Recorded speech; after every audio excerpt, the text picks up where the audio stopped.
Moi, je tends la main à tous nos amis africains pour qu'on travaille ensemble, pour identifier les freins, ce qui amène les retards, pour fluidifier davantage la capacité de délivrer effectivement des doses au travers de COVAX. Et puis, il y a les donations bilatérales. L'Union européenne s'est engagée, j'en disais, nous l'avons dit au G7, 500 millions de doses avant la moitié 2022. Et je peux vous annoncer qu'avant la fin de cette année-ci, pour l'ensemble des pays en dehors de l'Union européenne, 250 millions de doses seront effectivement délivrées au départ de l'Union européenne. Et puis, il y a encore 2 points que je voudrais souligner sur ce sujet. Nous avons eu l'occasion, très vite, confrontés à cette crise du Covid, en contact avec nos amis africains, de constater, en regardant la carte du monde, qu'il y avait sur le continent africain une faiblesse et une fragilité structurelle.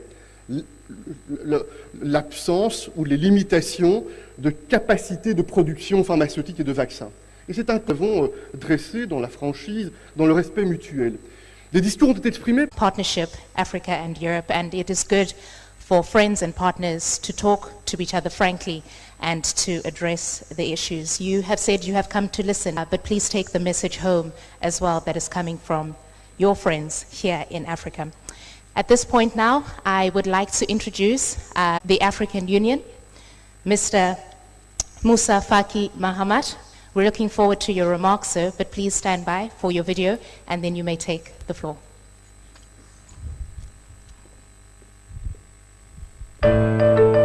Bien que l'Afrique occupe près des 2/3 des décisions onusiennes et que 62% du temps de parole des assemblées générales de l'ONU soit consacré au continent africain, l'Afrique reste peu audible sur l'échiquier mondial. Et ce, faute d'une représentativité à la hauteur de son immensité. 30 millions de kilomètres carrés, 20% des terres émergées, 1,3 milliard d'Africains aujourd'hui, 4,4 milliards en 2100. Pourtant, s'il est un visage et une voix africaine, reprend de la Commission de l'Union africaine, Moussa Faki Mahamat. Depuis sa réélection en février 2021, il conduit une commission africaine renforcée politiquement, rajeunie et féminisée dans sa composition, réduite à 8 commissaires et ne se réunissant plus qu'au cours d'un seul sommet annuel à Addis Abeba, avec à la clé plus d'efficacité.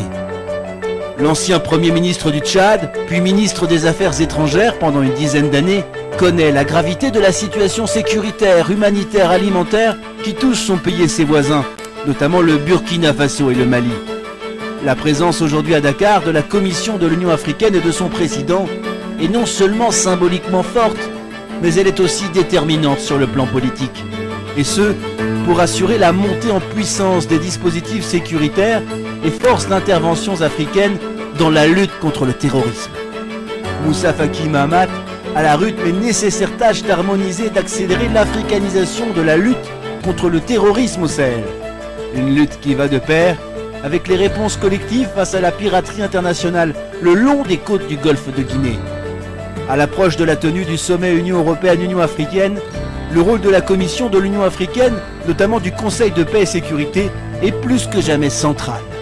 C'est en écoutant cette vibrante communauté stratégique africaine qui se réunit ici à Dakar pour la 7e fois que pourra émerger une pensée stratégique africaine. La tâche est ardue, mais indispensable et passionnante. C'est à celle-ci qu'est entièrement dévoué le président de la Commission de l'Union africaine, réélu en février dernier.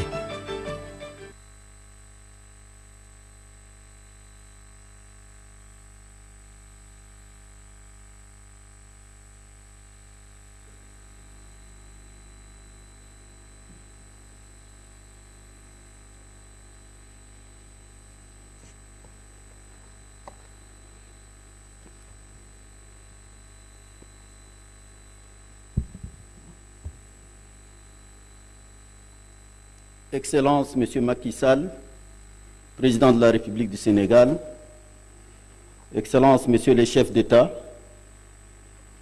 Monsieur Charles Michel, Président du Conseil européen, Madame la Ministre française des Armées, Monsieur le Président de la Croix-Rouge, Mesdames et Messieurs les ministres, Mesdames et Messieurs, chers amis. J'éprouve toujours un immense plaisir quand je foule le sol et hume l'air du Sénégal. Ce pays où l'hospitalité a donné son nom légendaire à cette terre bénie par ses hommes, sa démocratie, son harmonie communautaire et sa stabilité.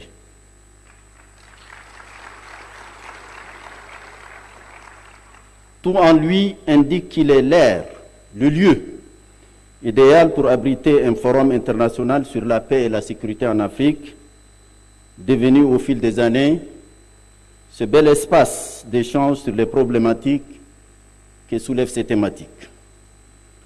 Je renouvelle ici mes félicitations et appréciations à ces initiateurs et remercie vivement le gouvernement du Sénégal, le président Macky Sall en particulier, de nous y avoir invités et bien accueillis.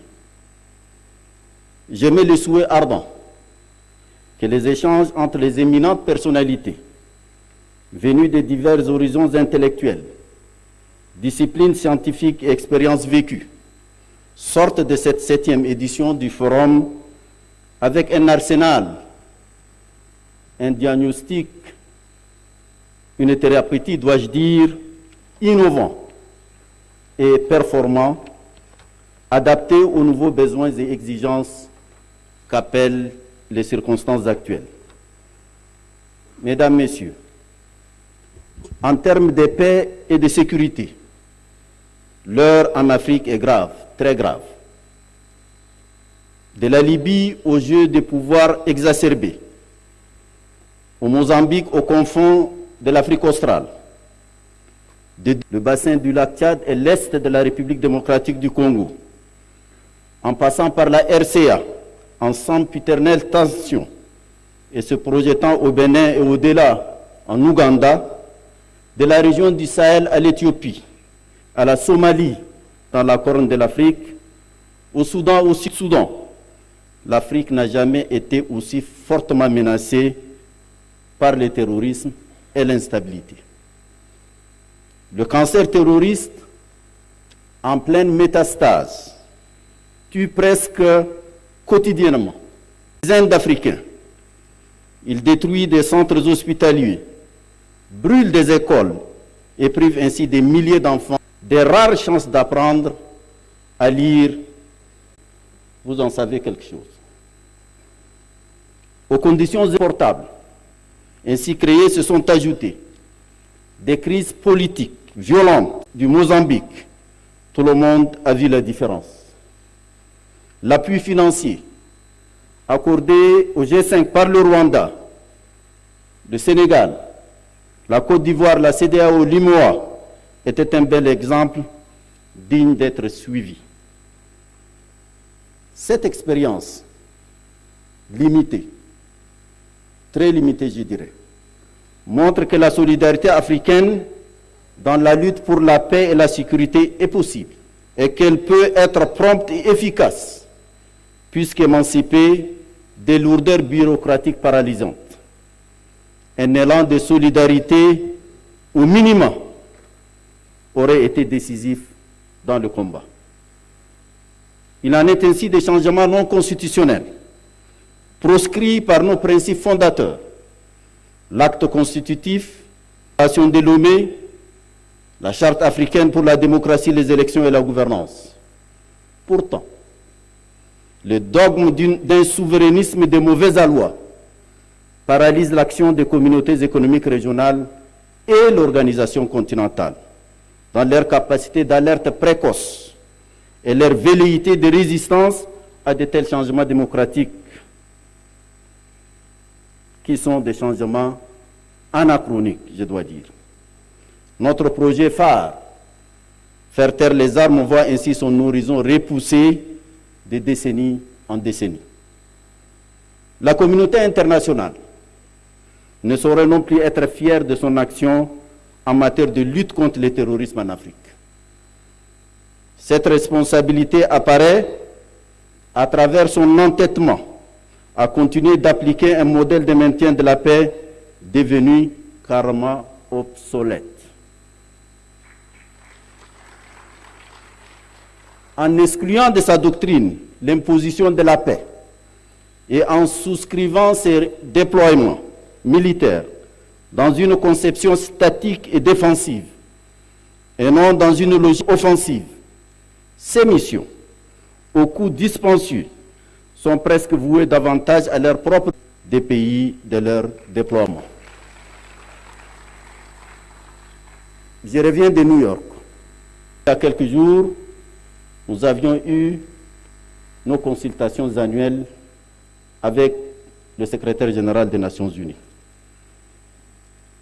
Le secrétaire général, Antonio Guterres, partage totalement cette situation, ce constat, et a exprimé tout comme moi sa frustration.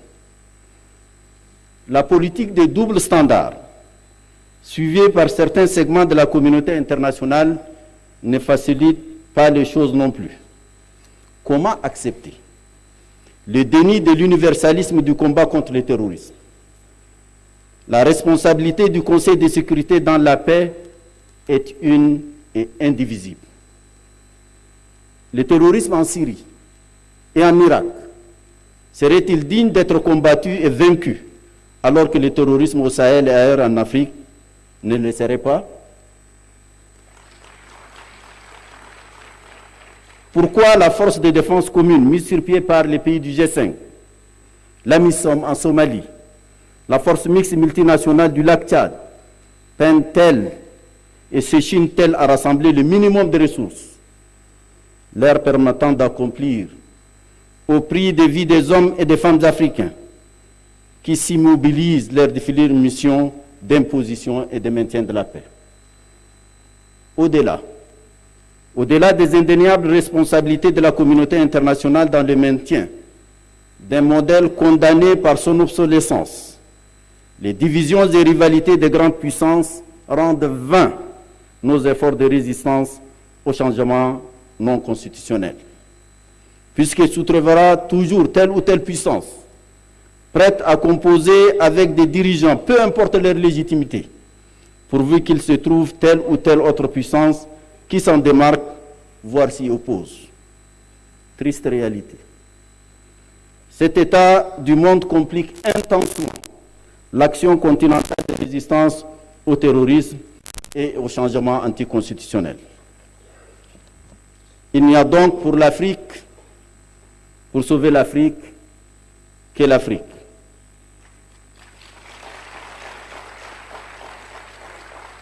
C'est une évidence, me diriez-vous, mais il serait mieux de le redire. Aussi l'Afrique doit-elle, comme le réclame ce peuple, cesser d'être ce continent d'éternel assisté, à part entière dans la gouvernance mondiale. Seule une réelle volonté politique de ses dirigeants, un refus catégorique de la fatalité, un sens élevé du sacrifice,